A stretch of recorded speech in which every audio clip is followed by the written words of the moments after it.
it's me Asawang Filipina, and today's vlog is what's in my car this 2022. So let's go.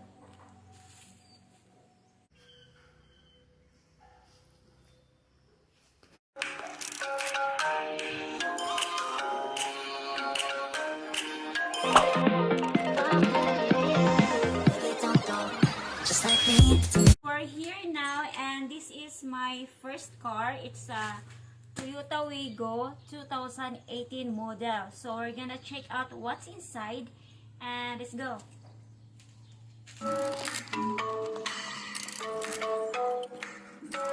Let's go inside.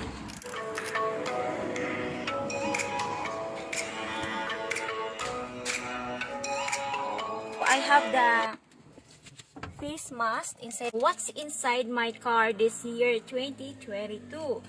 So I have here the face mask. So you have to have a face mask inside your car to be sure that you have it all the time. So I bought it for about 75 pesos only, I think, or 35 pesos, cheaper lang. So I have one box. It's folded. So I also have mineral water inside. I have also a mineral water, and then also I have this one charging. So it's an adapter.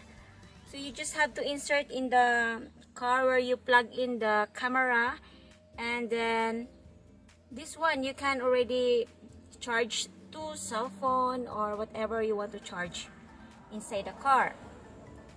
So okay, I'll show you. Then I also have some rugs here.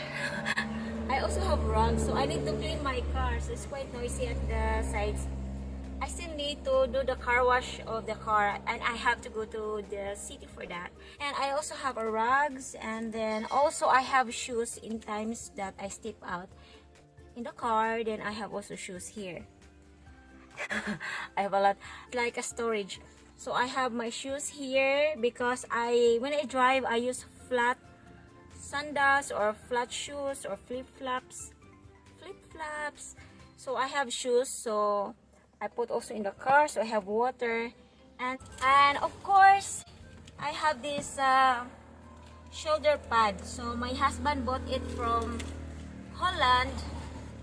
So because sometimes the seat belt will grind my neck.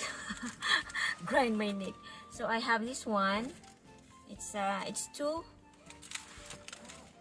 So seatbelt first before driving, and then what else I have in the car, I'm gonna show you inside. The papers, and of course don't forget, of course, the documents inside the car, like the LTO papers, and of course always bring it with you, the license. So I'm gonna show you what's inside the box. So this is the box, and I have a lot of documents here also. What's inside this box? So I have a tissue. So this one I always put inside, and I have the manual book with me. I have the manual book here, and also for the LTO, I have these documents from LTO there, and be sure to have your manual book inside. And the insurance, I have the insurance, Toyota insurance. So then I also have sometimes I bring also Band-Aid. I have Band-Aid here in case. So your medical kit you can also bring, and I'm gonna put it back inside. And also I have a lot of masks. So, and sometimes I also put cash in this box, but be sure that it is out of sight. Dash camera here. At the back of my seat is this one for my daughter, and I have umbrella, so I still need to clean that one because We just step out and we forgot to clean. So I need to bring that later when I step out in the car. And I have umbrella. Be sure to have an umbrella. And also we have the box for... Also, I have a box for meat. When I go to shopping, you have to be sure that you have your bag with you. Like a shopping bag, and then also the box. You have to be sure to have a cooler box for your meat. And then you have to bring your shopping bag. So that's all I have inside the car. I put some, at least 500 cash for in case that I forgot my wallet, so I have cash. But be sure that it is out of sight for the bad people outside, because there are kids that they're looking what's inside your car and they can break your glass. So I have some coins. So that would be all. Well.